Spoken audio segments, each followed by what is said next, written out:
Warangal textile park లో పెట్టుబడులు Korean కంపెనీలతో సీఎం రేవంత్ బృందం భేటీ. అగ్రిగోల్డ్ భూముల వ్యవహారంలో ట్విస్ట్, మాజీ మంత్రి జోగి రమేష్ కుమారుడు అరెస్ట్.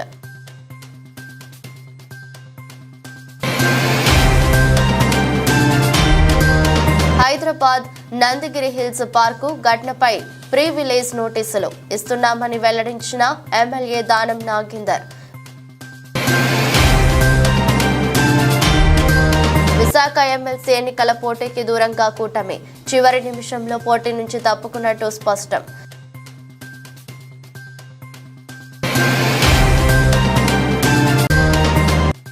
హాస్టళ్లలో 8 నెలల్లో 36 మంది విద్యార్థులు మృతి, మృతుల కుటుంబ సభ్యులను పరామర్శించిన కేటీఆర్.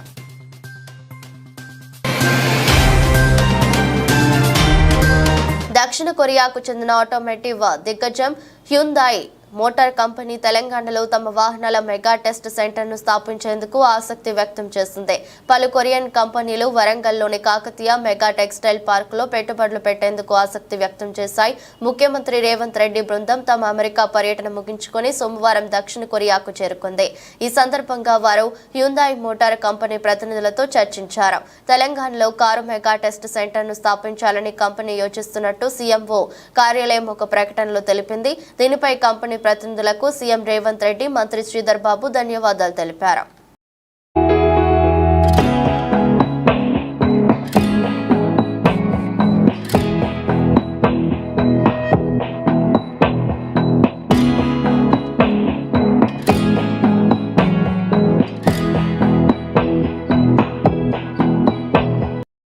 అగ్రిగోల్డ్ భూముల వ్యవహారంలో కీలక పరిణామం చోటు చేసుకుంది. ఏపీ మాజీ మంత్రి, వైసీపీ నేత జోగి రమేష్ కుమారుడు జోగి రాజీవ్ ను ఏసీబీ అధికారులు అరెస్ట్ చేశారు.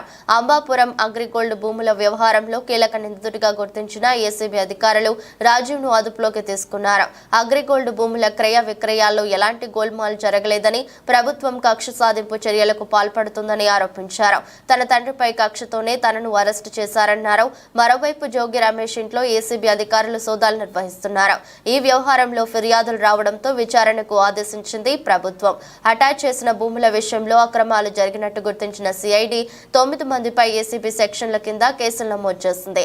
ఈ కేసులో A1 గా జోగి రమేష్ కుమారుడు రాజీవ్, A2 గా జోగి సోదరుడు వెంకటేశ్వరరావు ఉండగా మరో 7 ప్రభుత్వ ఉద్యోగుల పాత్ర ఉన్నట్లు సిఐడి కేసు నమోదు చేసింది. తెలుగుదేశం పార్టీకి వ్యతిరేకంగా లేదా చంద్రబాబు నాయుడు గారు జగన్మోహన్ రెడ్డి గారిని దూషిస్తే లేదా దుర్మార్గంగా మాట్లాడితే దానికి ఎవరెవరైతే కౌంటర్లు చేశారో ఆ కౌంటర్లు చేసిన అందరినీ కూడా కక్ష సాధించుకుంటాకి తప్పితే గడిచిన 60 రోజుల్లో చంద్రబాబు నాయుడు అధికారానికి వచ్చినటువంటి 60 రోజుల్లో ఎన్నికల హామీ ఒక్కటన్నా అమలు చేశాడంటే అమలు చేయలేదు, లేదా ఎన్నికల హామీ అమలు చేయకపోవటమే కాకుండా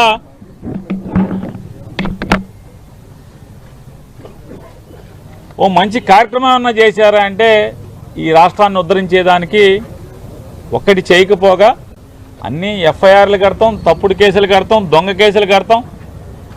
ఏదో రకంగా వైఎస్ఆర్ కాంగ్రెస్ పార్టీలో జెండా మోసే చిన్న కార్యకర్త దగ్గర నుంచి మాజీ మంత్రుల వరకు అందరినీ కూడా భయభ్రాంతులను చేసి ఎవరు కూడా పార్టీ పరంగా బయటికి రాకూడదు, తద్వారా రాజకీయ లబ్ధి పొంది దీర్ఘకాలం తన కొడుకు ఈ రాష్ట్రాన్ని అధికారాన్ని అనుభవించే కుట్రలో భాగమే ఇవాళ జోగి రమేష్ గారి కుమారుడిని కేసులో ఇరికించడం. అంటే అమెరికాలో చదువుకొని వచ్చాడు, ఎంఏ చేశాడు, డెలాయిట్లో జాబ్ చేసి వచ్చాడు. అసలు అమాయకంగా ఎటువంటి తప్పు చేయనటువంటి మా కుటుంబాన్ని నా మీద కక్ష ఉంటే ఉండొచ్చు చంద్రబాబు నాయుడు గారికి, నా మీద కక్ష ఉంటే ఉండొచ్చు లోకేష్కి. అగ్రిగోల్డ్ ఏంటి బాబు, అగ్రిగోల్డ్ ఆస్తులు ఆల్రెడీ అటాచ్మెంట్లో ఉన్నాయి. మొట్టమొదటిసారి నేను మీడియా ముందు మాట్లాడుతూ ఉన్నా. మొట్టమొదటిసారిగా ప్రభుత్వం అధికారంలోకి వచ్చిన తర్వాత మొట్టమొదటిసారిగా మీడియా ముందుకు వచ్చారు. ప్రభుత్వం ఏదైనా మంచి చేస్తే మంచి చెప్దామని చెప్పి అనుకున్నాం. కానీ ఈరోజు అగ్రిగోల్డ్ భూములు ఏంటి? ఆల్రెడీ అటాచ్మెంట్లో ఉన్న భూముల్ని ఎవరన్నా కొంటారా? అటాచ్మెంట్లో ఉన్న భూములు, అది కూడా 2300 గజాల భూమి. ఆ 2300 గజాల భూమిని ఈనాడు పేపర్లో ఇందులో ల్యాండ్ గ్రాబింగ్ యాక్ట్, అలాగే గవర్నమెంట్ ఎంప్లాయీస్ కూడా ఉన్నారు కాబట్టి పీసీ యాక్ట్లో మేము కేసు రిజిస్టర్ చేయడం జరిగింది. యాక్చువల్గా సిఐడిలో నాకు తెలిసి పీసీ యాక్ట్లో వాళ్ళు కట్టలేదు. సో ఫర్దర్గా ఇందులో ఏంటంటే వాళ్ళ కేసు ఇంగ్రీడియంట్స్ ఏంటో చూసుకొని వాళ్ళ దగ్గర నుంచి కూడా తెప్పించుకొని వాళ్ళ ఇన్వెస్టిగేషన్ రిపోర్టు, వాళ్ళ రిపోర్ట్ కూడా తెప్పించుకొని మేము క్లబ్ చేసుకోవడం జరుగుతుంది. లేదా ఫర్దర్గా ఏం ఇన్స్ట్రక్షన్స్ ఉంటాయో దాన్ని బట్టి చేస్తాం. అదే కదా, ఇప్పుడు వాళ్ళ ఇంగ్రీడియంట్స్ అంటే అసలు వాళ్ళ రిపోర్ట్ని బట్టి వాళ్ళు అంటే యాక్చువల్గా ఈ ల్యాండ్స్ అన్నీ కూడా అగ్రిగోల్డ్ ల్యాండ్స్ ఏవైతే మేము కేసు రిజిస్టర్ చేసామో అదంతా కూడా సిఐడి అటాచ్మెంట్లో ఉన్నాయి. సిఐడిలో అగ్రిగోల్డ్ కేసు జరుగుతుంది కాబట్టి అటాచ్మెంట్లో ఉన్నాయి. సో ఇనీషియల్గా వాళ్ళు ల్యాండ్ అటాచ్మెంట్లో ఉంది కాబట్టి వాళ్ళు కేసు రిజిస్టర్ చేశారు. గట్టిగా హైదరాబాద్ నందగిరి హిల్స్ పార్కు ఘటనపై అధికారులకు ప్రివిలేజ్ నోటీసులు ఇస్తానని ఎమ్మెల్యే దానం నాగేందర్ వెల్లడించారు. ప్రజా సమస్యలు పరిష్కరించడం తన బాధ్యతన్న దానం తనను అడ్డుకునే హక్కు ఏ అధికారికి లేదని వివరించారు. జీహెచ్ఎంసీ పెట్టిన కేసుపై స్పందించిన దానం వాటికి భయపడేది లేదని వెల్లడించారు. నాలా ప్రభుత్వ స్థలాలు, పార్కులు కబ్జా ఉంటే చర్యలు చేపట్టాలే తప్ప ఎస్సీ ఎస్టీలు గుడిసెలు తొలగించడం సరికాదని వివరించారు. త్వరలోనే సీఎం రేవంత్ రెడ్డి దృష్టికి ఈ విషయాన్ని తీసుకెళ్తానని దానం నాగేందర్ వివరించారు. ఇలా కాదు, ఇంకా 100 కేసులు పెట్టినా నేను పోతాను. వీళ్ళ మీద, అధికారుల మీద నేను ప్రివిలేజ్ మోషన్ ఇస్తున్నా. ఎందుకంటే నా నియోజకవర్గానికి పోవద్దని చెప్పడానికి వాళ్ళు ఎవరు? వాళ్ళకి ఏం అధికారం ఉంది? కాబట్టి నేను ప్రివిలేజ్ మోషన్ కూడా ఇవ్వబోతున్నా వాళ్ళ మీద. ఎందుకంటే ఇలాగా అద్దు మీరి ప్రవర్తిస్తా ఉన్నారు. అద్దు ఎంత ఉందో అంత పని చేసుకుంటే వాళ్ళకి మంచిది, మాకు మంచిది. అధికారులు ఏదో డిపార్ట్మెంట్ వరంగా అది ఉంటే అక్కడ మీరు ఎవరిని ఇన్వాల్వ్ చేయలేదు. ప్రధానంగా జీహెచ్ఎంసీ ఇన్వాల్వ్ చేసేది ఉండే. ఈవీడీ ఏమంటే నీకు జీపీఏ ఇయ్యలేదు, ముఖ్యమంత్రి గారు రైట్ తీసుకొని మొత్తం హైదరాబాద్ లో నీ ఇష్టం వచ్చినట్టు చేసుకోమని చెప్పలే. పార్క్ ఉంటే పార్క్ వాళ్ళని వీళ్ళు డిపార్ట్మెంట్ ఉంది, డిపార్ట్మెంట్ పిలిచి మీరు ఎందుకు ఇన్ని రోజుల నుంచి మీరు ఎందుకు తీసుకోలేదు అని వాళ్ళ మీద యాక్షన్ తీసుకోండి. ముందుగాల ఈ పార్క్ ల్యాండ్ ఎందుకు ఇట్లా వదిలేసిరని వాళ్ళని అడగాలి ముందుగాల. అవన్నీ ఏమి చేయలేదు. ఎందుకంటే కొంతమంది ఆఫీసర్లకు కొన్ని ఉద్యోగాలు ఇష్టం ఉండదు. ఇదంతా ఏంటంటే ఇలాంటి ఉద్యోగం ఇష్టం లేక ఇక ఇట్లా పనులు చేస్తే మమ్మల్ని తీసేసి ఇంకా మంచి ఉద్యోగం ఇస్తామని ప్రయత్నం చేస్తారు. కాబట్టి ఆ ప్రయత్నంలో భాగంగా మా మీద కూడా కేసు పెట్టిరేమో, సంతోషమే, దాన్ని వెల్కమ్ చేస్తాం. మా మీద ఇంతకు ముందు గతంలో మేము ప్రజా వ్యతిరేక విధానాలకు పోరాడినాము. అప్పుడు చేసినప్పుడు 190 కేసులు ఉండే నా మీద. ఇది కూడా ప్రజా సమస్యల మీద పోరాడుతున్నాం. ఇంకా 10 కేసులు పెట్టుకున్నా నేను భయపడను. స్థానిక సంస్థల ఎమ్మెల్సీ ఉప ఎన్నికకు దూరంగా ఉండాలని ఎన్డీఏ కూటమి నిర్ణయించింది. ఎమ్మెల్సీ ఎన్నికల్లో పోటీ చేయాలని టీడీపీ భావించిన చివరి నిమిషంలో పోటీ నుంచి తప్పుకున్నారు. విశాఖ స్థానిక సంస్థల ఎమ్మెల్సీ ఉప ఎన్నికల్లో వైసీపీ తరపు బొత్స సత్యనారాయణ పోటీ చేస్తున్నారు. సార్వత్రిక ఎన్నికల సమయంలో వైసీపీ ఎమ్మెల్సీ రాజీనామా చేసి జనసేనలో చేరడంతో ఖాళీ అయిన స్థానానికి ఉప ఎన్నిక జరుగుతోంది. తాజాగా ఉప ఎన్నికల్లో పోటీకి దూరంగా ఉండాలని చంద్రబాబు నిర్ణయించారు. మంగళవారం నామినేషన్ వేయడానికి గడువు కావడంతో పోటీపై పార్టీ నిర్ణయాన్ని చంద్రబాబు టెలికాన్ఫరెన్స్ లో వెల్లడించారు. పోటీకి దూరంగా ఉండాలని అభిప్రాయాన్ని కూటమి నేతలకు సీఎం చంద్రబాబు వివరించారు. ఎన్నికల విషయంలో చంద్రబాబు అత్యంత హుందాగా వ్యవహరించారని కూటమి నేతలు ప్రకటించారు. ఉప ఎన్నికలో గెలవాలంటే పెద్ద కష్టం కాదని, హుందాగా రాజకీయాలు చేద్దామని చంద్రబాబు టెలికాన్ఫరెన్స్ లో వివరించారు. గడువులోగా నామినేషన్ ఉపసంహరించుకుంటే పోలింగ్ లేకుండానే బొత్సను విజేతగా ప్రకటించే అవకాశం ఉంది.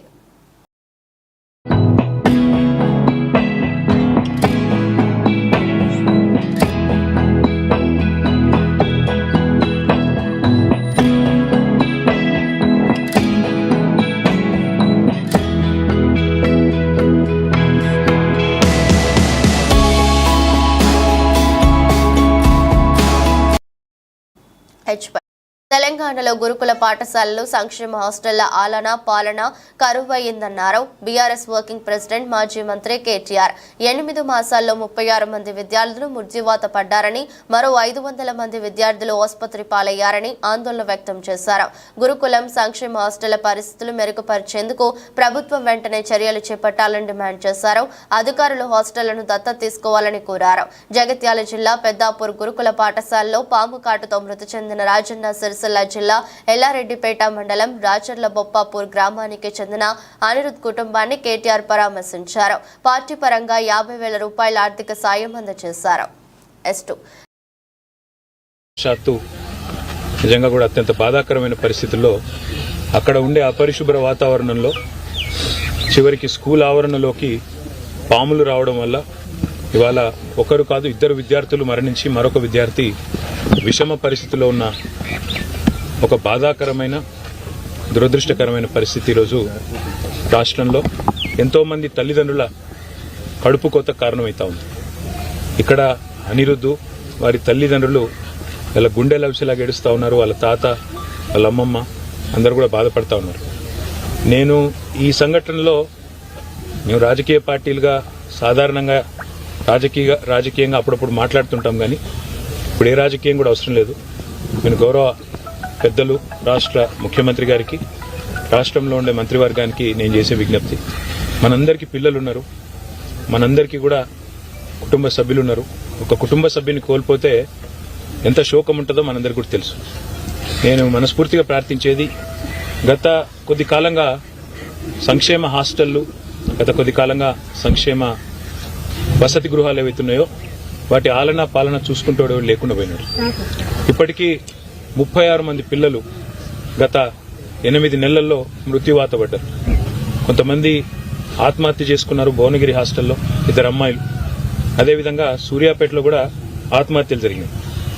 అదే మాదిరిగా ఇట్లా దురదృష్టవశాత్తు పాముకాట్లు, కల్తీ ఆహారం, ఇన్ని రకాల సంఘటనలు జరగడం అనేది నిజంగా కూడా బాధాకరం. వీళ్ళంతేంతో ఆ 36 కుటుంబాలు ఏవైతే గుండె కోతకు గురైనాయో ఆ కుటుంబాలకు దయచేసి ఆదుకోండి. ఎందుకంటే వాళ్ళంతా పేద పిల్లలు, వాళ్ళ మీద గంపెడు ఆశలు పెట్టుకున్నారు తల్లిదండ్రులు. ఇందాక మా పార్టీ తరఫున ఏదో నాకు చూచిన ఒక ఉడతా భక్తిగా కొంత సాయం అమ్మాయికి చేస్తే అమ్మాయి మాట అన్నది, అన్నా మీరు నా కొడుకు చనిపోయిండు కానీ మరొక తల్లికి గుండె శోకం ఉండకుండా చూడండి అన్న, మీకు అవకాశం ఉంటే అని చెప్పింది. ఆ తల్లి చెప్పిన మాటల్లోంచే ఒక నిర్ణయం కూడా నేను తీసుకున్నా. మా పార్టీ తరఫున పెద్దలు ఆర్ఎస్ ప్రవీణ్ కుమార్ గారు గతంలో అడిషనల్ డైరెక్టర్ జనరల్ గా ఈ గురుకులాలకు సెక్రటరీగా కూడా వారు పనిచేస్తున్నారు. చాలా చక్కగా ఆయన ఆధ్వర్యంలో ఇవాళ మీరు ఎక్కడ పోయినా, మన నర్మాల పోయినా, బోనాల పోయినా, దుమాల పోయినా, ఎక్కడ పోయినా గురుకుల పాఠశాలలో ప్రవీణ్ కుమార్ పేరు ఇప్పటికి కూడా యాడ్ చేస్తారు. తల్లిదండ్రులు ఇంకా కూడా యాడ్ చేసుకుంటారు. ఆ ప్రవీణ్ కుమార్ గారి నేతృత్వంలో మా పార్టీ తరఫున ఒక అధ్యయన బృందం వేస్తుంది. వారిని కనీసం రాబోయే 4-5 రోజుల్లో ఒక 20-30 పాఠశాలలు తిరిగి అక్కడ ఉన్న లోపాలు, లోటుపాట్లు, వేరే ఉద్దేశం కాదు, మాకేం ఎవరిని తిట్టేది లేదు, ఎవరిని నిందించేది లేదు. దయచేసి ప్రభుత్వం దృష్టికి ఆ నివేదికను నిష్పక్షపాతంగా అందజేస్తాం. ప్రభుత్వం కూడా మేల్కోవాలి. వెంటనే అన్ని పాఠశాలల ఆవరణలు పరిశుభ్రం చేయాలి మొత్తం. ఎందుకంటే ఇప్పుడు వర్షాకాలం ఇది, మనం ఎంత సాఫ్ చేస్తే ఈ పాములు, తేళ్లు ఇవన్నీ పోతే అందరు చిన్న పిల్లలు ఆడుకుంటారు. భారత్ పెట్రోల్ బంక్ సమీపంలో కంటైనర్ పంచర్ అయింది. కంటైనర్ పంచర్ కావడంతో ఈ ఘటన వెలుగులోకి వచ్చింది. ఈ కంటైనర్లో సుమారు 10 టన్నుల బియ్యం ఉన్నట్లు గుర్తించారు పోలీసులు. ప్రతిరోజు 10ల సంఖ్యలో కంటైనర్ వాహనాల్లో అక్రమంగా రేషన్ బియ్యం అక్రమ రవాణా అవుతున్నా అధికారులు చర్యలు తీసుకోవడం లేదని ఆరోపిస్తున్న స్థానికులు కంటైనర్ వాహనాన్ని అదుపులోకి తీసుకున్నారు పోలీసులు.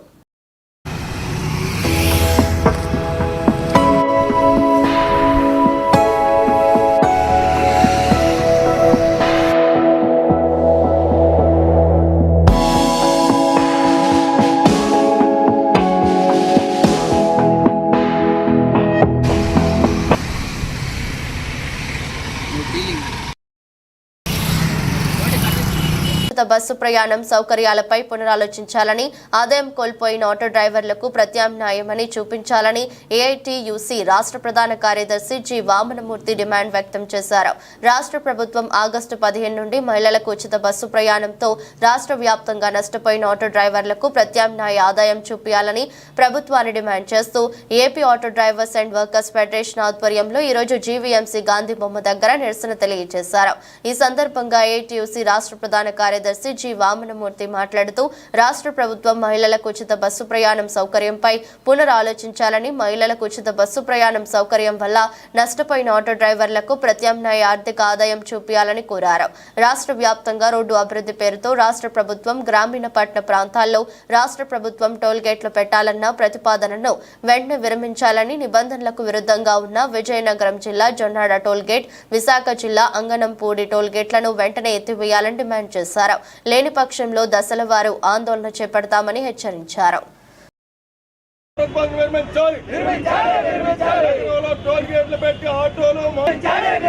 రాష్ట్ర ప్రభుత్వం రాష్ట్రంలో టోల్ గేట్లు పెట్టాలన్న ప్రతిపాదన విరమించాలి. ఆదాయం చూపించాలి. బస్సు పేరుతో ఆదాయం కోల్పోయిన ఆటో డ్రైవర్లకు ప్రత్యామ్నాయం చూపించాలి. ఈ బస్సు పేరుతో నష్టపోయిన ఆటో డ్రైవర్లకు ప్రత్యామ్నాయం కల్పించాలి. విజయనగరం జిల్లా జొన్నాడ దగ్గర పెట్టినటువంటి టోల్ గేట్ ఎత్తివేయాలి. అగనంపూడి టోల్ గేట్ వెంటనే ఎత్తివేయాలి. గ్రామీణ ప్రాంతాల్లో రాష్ట్ర ప్రభుత్వం టోల్ గేట్లు పెట్టాలన్న ప్రతిపాదన విరమించాలి. తమిళనాడులో పెట్టిన టోల్ గేట్లు వెంటనే ఎత్తివేయాలి. ప్రాంతాల్లో రాష్ట్ర ప్రభుత్వం టోల్ గేట్లు పెట్టాలన్న ప్రతిపాదన విరమించాలి. 31 రద్దు చేయాలి. నా పేరు G Vamanamurthy, Andhra Pradesh auto drivers and workers federation AITUC రాష్ట్ర ప్రధాన కార్యదర్శి. ఆగస్టు 15వ తారీఖు నుంచి రాష్ట్ర వ్యాప్తంగా మహిళలకి ఉచిత బస్సు ప్రయాణ సౌకర్యం కల్పిస్తామని ముఖ్యమంత్రి చంద్రబాబు నాయుడు గారు ప్రకటించారు. దీనివల్ల లక్షలాది మంది ఆటో డ్రైవర్ల కుటుంబాలు రోడ్డున పడే పరిస్థితి ఉంది. ఇప్పటికే రాష్ట్ర వ్యాప్తంగా ఓలా, ఓబర్ అదేవిధంగా ఏదైతే ఉన్నాయో ఈ ప్రైవేట్ వెహికల్స్ వల్ల ఆటో కార్మికుల ఆదాయం కోల్పోయారు.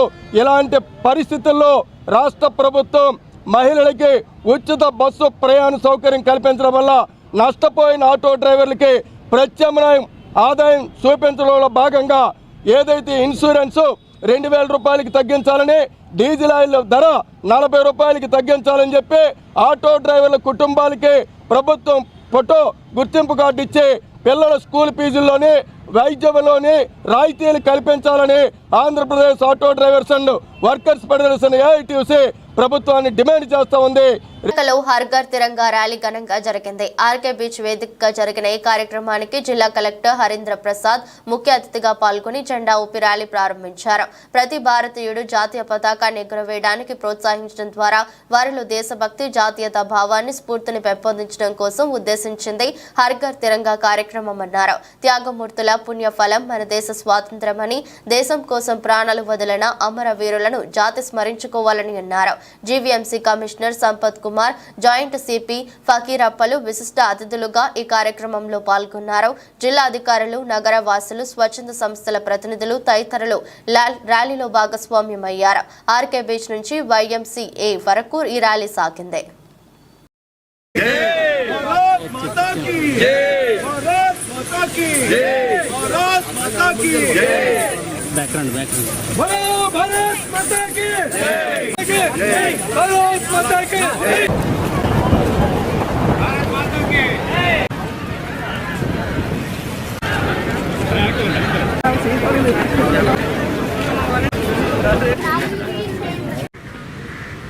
పోలీస్ శాఖ పాత్రిక సోదరులందరికీ కూడా advance independence day wishes, advance స్వతంత్ర దినోత్సవ శుభాకాంక్షలు తెలియజేస్తున్నాను. ఆగస్ట్ 15వ తారీఖు మనము 78వ స్వతంత్ర దినోత్సవం జరుపుకోబోతున్నాము. దాంట్లో భాగంగానే ఈ హర్ ఘర్ తిరంగా కార్యక్రమం ముందుగా మనం చేపడుతున్నాము. దీని ద్వారా ప్రతి ఒక్క భారత పౌరుడికి ఒక ప్యాట్రియాటిక్ ఫెర్వర్ రావాలి, నేషన్ మీద ఒక కమిట్మెంట్ రావాలి, భారతదేశం ఇంకో గొప్ప స్థానానికి ఎదగాలి అనే ఉద్దేశంతో ఈ కార్యక్రమం చేపట్టడం జరుగుతుంది. ఈ సందర్భంగా మనం అందరూ కూడా ఈ స్వతంత్రం మనకు రావడానికి కృషి చేసి ప్రాణాలు త్యాగం చేసిన గొప్ప మహనీయులందరినీ మనము గుర్తు చేసుకోవాల్సిన అవసరం ఉంది. ఇప్పుడే చెప్పారు పింగళి వెంకయ్య గారి గురించి. అదేవిధంగా ఎంతోమంది మహనీయులు మన రాష్ట్రంలో పుట్టి పెరిగి ఈ స్వతంత్రం మనకు తగ్గే విధంగా కృషి చేశారు.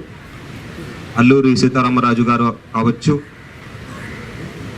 ఇంకా ఎంతోమంది మహనీయులు కావచ్చు, వాళ్ళందరినీ కూడా ఈ సందర్భంగా మనం అందరూ కూడా గుర్తు చేసుకోవాలి. వాళ్ళు చెప్పిన ఐడియల్స్ పరంగా మనం కూడా జీవించాలి. ఎంతో కొంత మనవంతు సాయం మనము సామాజికానికి చేయాల్సిన అవసరం ఉంది.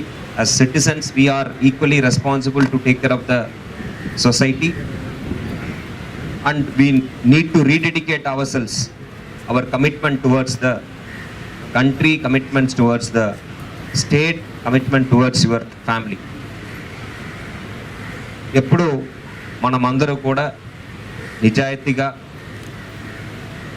మిగతా వాళ్ళ కోసం మనము బతుకుతున్నామో అప్పుడే ఈ సమాజం బాగుపడుతుంది, ఈ రాష్ట్రం బాగుపడుతుంది, ఈ దేశం కూడా బాగుపడుతుంది. ఈ హర్ ఘర్ తిరంగా ద్వారా మనము ఇంకొక విషయం కూడా గుర్తు తెచ్చుకోవాలి. దాంట్లో ఉన్న 3 రంగులు చూస్తే that saffron colour signifies valour, courage. మనము ధైర్యంగా ఎటువంటి సమస్య ఎదురొస్తే కూడా దాన్ని ఎదిరించి పోరాడగలగాలి. That is indicated by that saffron. That's how our forefathers were, those freedom fighters were. That white indicates peace, tranquility and then unity. ఎటువంటి గొడవలు లేకుండా కులాలు విడివిడిగా ఉండొచ్చు, మతాలు విడివిడిగా ఉండొచ్చు, బట్ సామాజికంలో ఎటువంటి డిస్టర్బెన్స్ లేకుండా అందరూ కలిసి జీవించాలి, అందరూ కలిసి ఎదగాలి అనే ఉద్దేశంతో వైజాగ్ నేవీ మ్యారథాన్ యొక్క 9వ ఎడిషన్ నేవీ డే సెలబ్రేషన్స్ యొక్క ఫ్లాగ్షిప్ ఈవెంట్ 15 డిసెంబర్ 15న విశాఖలో నిర్వహిస్తున్నట్లు నేవీ అధికారులు తెలిపారు. సోమవారం సాయంత్రం డాల్ఫిన్ హోటల్లో నిర్వహించిన మీడియా సమావేశంలో మ్యారథాన్ వివరాలను వెల్లడించారు. నేవీ మ్యారథాన్లో పాల్గొనాలనుకునే వారు ఆన్లైన్ రిజిస్ట్రేషన్లు ఆగస్టు 15న ప్రారంభమవుతాయన్నారు. ఈ కార్యక్రమానికి సంబంధించిన పోస్టర్ను GVMC commissioner P Sampath Kumar ఆవిష్కరించారు. CG Raju, Defense PRO. We also have with us Captain TRS Kumar. Look at the short video for the Vizag Navy Marathon 2024. We will be amazed to discover that this video was just... Chalo nikle hum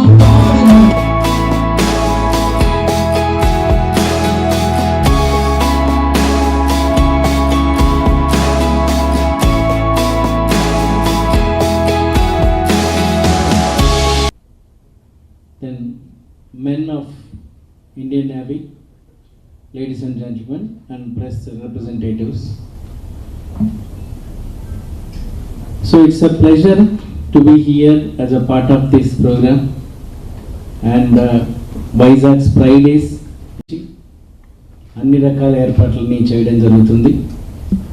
ఈ కార్యక్రమం యొక్క ప్రధాన ఉద్దేశం మీ అందరికీ తెలుసు, హెల్త్ని promote చేయడం, వెల్బీయింగ్ని promote చేయడం, దీంతోపాటు యాక్టివ్ లైఫ్ స్టైల్ని ప్రజల్లో పూర్తి స్థాయిలో పెంపొందించేలాగా ప్రయత్నం చేయడంతో పాటు ప్రజల్లో ఒక బ్రదర్హుడ్ని, ఒక కామ్రేడరీషిప్ని సిటిజన్స్లో పెంచేటువంటి ప్రయత్నం కూడా చేయడం. సో దీంట్లో కంటికి కనిపిస్తున్నటువంటి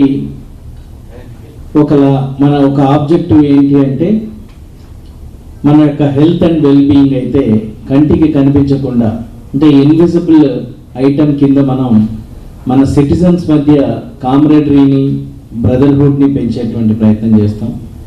సో ఇలాంటి కార్యక్రమాలు చేయడం వల్ల సిటీ యొక్క బ్రదర్హుడ్తో పాటు ఒక సివిక్ నేచర్ అనేటువంటిది, కోఆపరేటివ్ నేచర్ అనేటువంటిది మనకు బాగా పెంపొందించేటువంటి అవకాశాలు ఉన్నాయి. ఎందుకంటే కులం, మతం, జాతి, భాషతో సంబంధం లేకుండా, అదేవిధంగా వయసులో కూడా సంబంధం లేకుండా చిన్నపిల్లలు, మధ్య వయస్కులు, యూత్, అదేవిధంగా ముసలి వాళ్ళతో సహా అందరూ అన్ని రకాల ఏజెస్ వాళ్ళు ఈ కార్యక్రమంలో పార్టిసిపేట్. గాజువాక లంక మైదానం సమీపంలో నూతనంగా ఏర్పాటు చేసిన సెలెస్ట్ మాల్ ను సంస్థ డైరెక్టర్లు మోనిష్ రావు, మనీష్ కర్జిస్టలు జ్యోతి ప్రజ్వలన చేసి ప్రారంభించారు. ఈ సందర్భంగా మాట్లాడుతూ విశాఖ నగరంతో పోటీ పడుతూ గాజువాక పట్టణం దినదినాభివృద్ధి చెందుతోందన్నారు. ఇక్కడ ప్రజలకు అవసరమైన అన్ని సదుపాయాలు అందుబాటులోకి వస్తున్నాయని, ఈ క్రమంలో సెలెస్ట్ మాల్ ను కూడా ప్రారంభించినట్లు తెలిపారు. బ్రాండెడ్ వస్తువులు, దుస్తులు, చిన్నారులు, మహిళలు కావాల్సిన అన్ని రకాల వస్త్రాలు ఒకే చోట లభిస్తాయని తెలిపారు. ఖరీదైన వస్త్రాలను ఇక్కడి ప్రజలకు అనువుగా ఉండేలా ధరలు నిర్ణయించి అమ్మకాలు జరుపుతున్నామని చెప్పారు. త్వరలోనే మిగతా షాపింగ్ ప్రపంచమంతా అందుబాటులోకి వస్తుందన్నారు. ఒకే చోట అన్ని వస్తువులు దొరికేలా మాల్ రూపుదిద్దుకుంటోందని చెప్పారు. దీని వలన యువతకు ఉపాధి అవకాశాలు ఎక్కువగా లభిస్తున్నాయని తెలిపారు.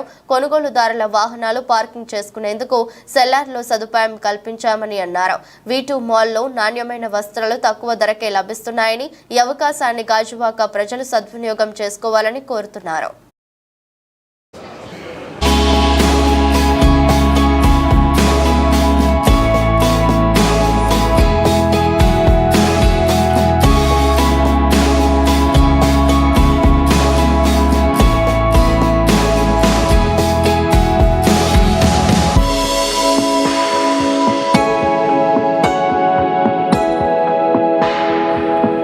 This project has been a landmark and we have already delivered more than 600 apartments.